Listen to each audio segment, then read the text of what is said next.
Oh my God, Russia's shelling Ukraine a day after it was reported that they were going to start invading. Maybe, kind of. I don't really know, and nobody really does, because it just kind of seems like a work of fiction. It almost seems like somebody wants to drum up something, okay? Like, this is one of those things where Biden can be like, oh, if they just go ahead and Russia says they're going to invade Ukraine, we're going to stand up with our NATO allies. Ukraine's not a part of NATO, by the way, but whatever. Find another reason why you don't need to talk about the southern border crisis or any of the other litany of disasters like rising rapid fucking inflation. Or be like Boris Johnson, okay? Talk about to Ukraine, we stand with our allies to make sure no invasion will happen. Putin's the bad man.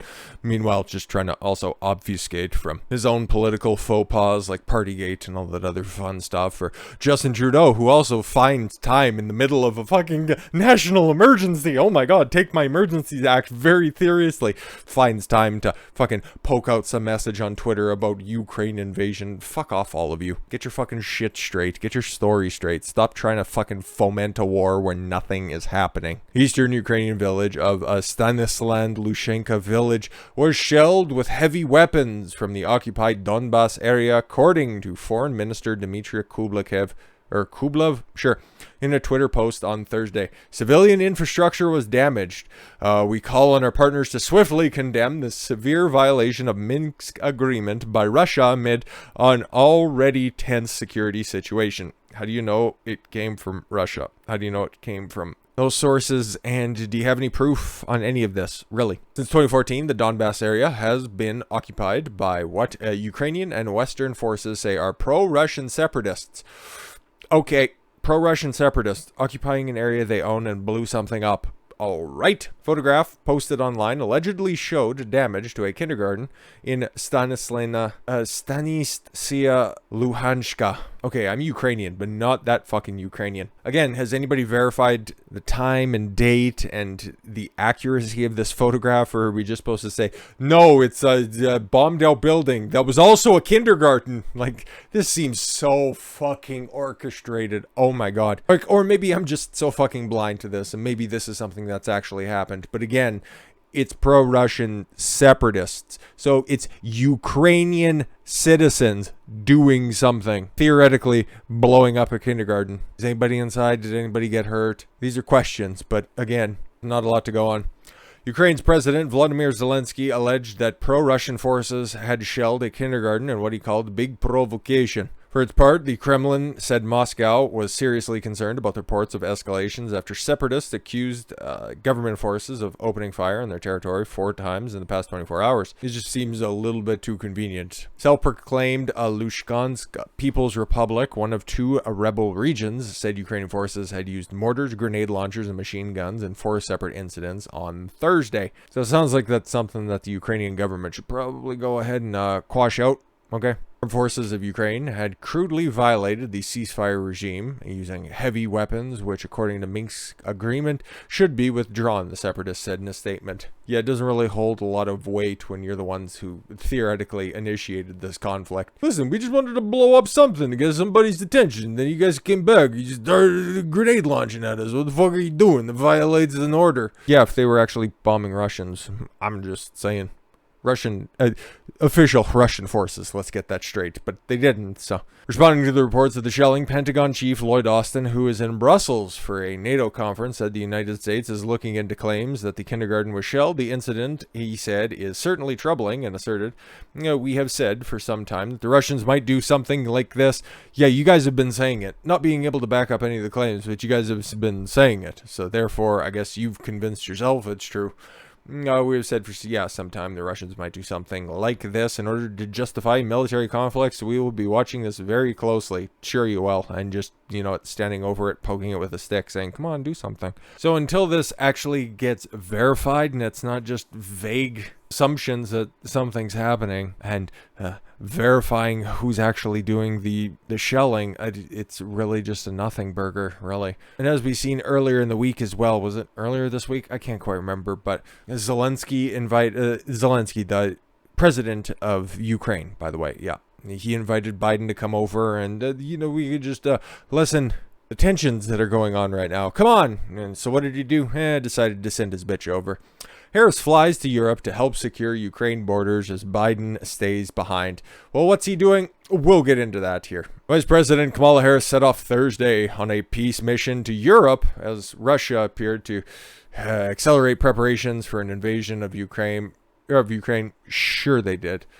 Undeterred by her failure to resolve the ongoing U.S.-Mexico border crisis as President Biden's point person on illegal immigration. Well, at least she can check off going to Europe on her bucket list. About 2 hours after Harris departed D.C. to attend the Munich security conference, Munich in Germany, very close to Ukraine. I guess closer than D.C., but still.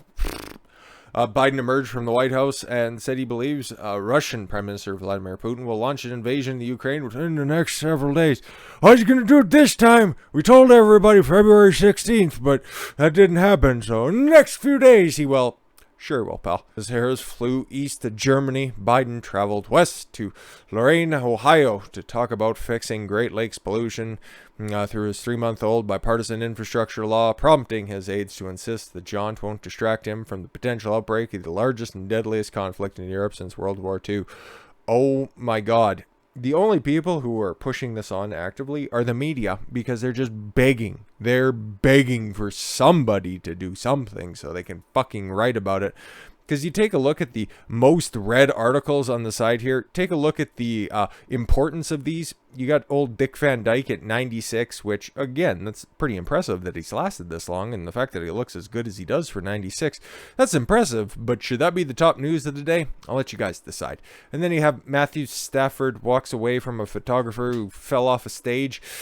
All right, or you got, I was going to talk about this, but for a totally different reason anyways, but you have a story about Tom Hanks and his fucking goofy-ass son. Okay, those are your 3 biggest stories of the day.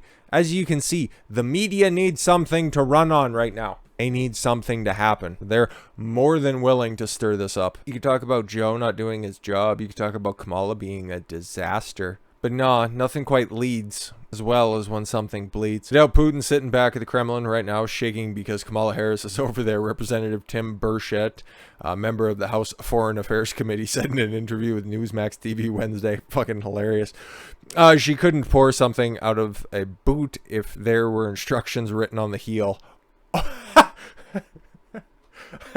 That sounds like an old-timey saying, but that's fucking great. She couldn't even find our southern border, or much less the Ukrainian border. This is a joke. This is a travesty. Yeah, but thank God this isn't like an actual conflict. And again, if this was something to take seriously, Joe would be over there. He would be the one doing it. But like I've been saying in the lead up to the weekend here, it's a long weekend on Monday. It's President's Day on Monday. So like Joe says, I go home to Delaware every chance I can get. And you fucking goddamn well better believe that he is leaving from Ohio. He's heading off to Delaware for the weekend. That's my theory. I don't know that for sure, but he's taking some time off this weekend, like he has for a quarter of his presidency. President Joe Biden boasted Thursday that he traveled back home to Delaware as much as possible during his presidency. Every chance I get a chance, I go home to Delaware, he said during a speech in Ohio. You think I'm joking? I'm not. No, that's the only thing I've taken seriously from you in the past 6 months, okay? I believe that you want to go home as much as possible. Maybe this is just like a veiled cry for help. It's like, they won't let me retire. I just want to go home. Please let me go home. Somebody please help this old man. Get him away from that podium. He doesn't want to be there. Biden is the first president in modern history to spend nearly all of his weekends away from the White House, most of them at his home in Delaware. A quarter of his entire presidency has been at home in Delaware. He's old, he's frail, he doesn't want to do this shit anymore, we know. I represented Delaware for 36 years in the United States as a United States Senator, Biden recalled, adding, the good news is the bad news. Everybody knows you. Yeah, in a fucking state you can fit on a postage stamp. We know. And then you also represented them as vice president for additional 8 years. And then you will, hopefully, God willing, for full 4-year term as president. I don't wish anything bad on him. I just think that he's incompetent and pathetic, and you can poke holes in his policy failures at every single day of the week. And then you can make fun of his character when he still just tries to foment World War III, where it's just not happening. Although he is president of the United States, Biden has continued weekend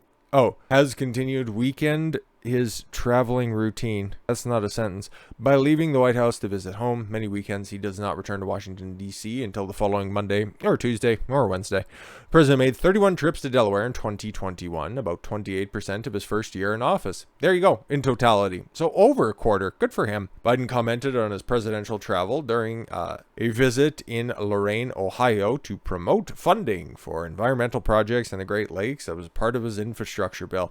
After his speech, Biden commented that despite his desire to spend more time in Ohio, I don't care. You guys voted by 10 points against me, so fuck off, you stupid bastards. He would have to return to the White House promptly due to weather conditions in Washington, D.C. I won't be able to fly out to Delaware this afternoon if I don't get back. The reason they tell me I've got to head out, haven't planned on going immediately, yeah, you did, shut up, is because the weather going back to Washington. There's a little thing going on in Europe right now. That's why you sent the only person in an elected office who is less popular than you. That's why you sent her over to Germany to discuss Ukraine. This fucking administration, man, what a disaster. Let's talk more about his policy. In a way that was secretly recorded and then has been covertly dropped over the past couple of days because, oh boy, is it kind of spicy. And it's something we can actually talk about. So let's do that. With that said, thank you all very much for the gift of your time. I've been Don Consuelo. I want you to follow your gut and get after it. Take care, everyone.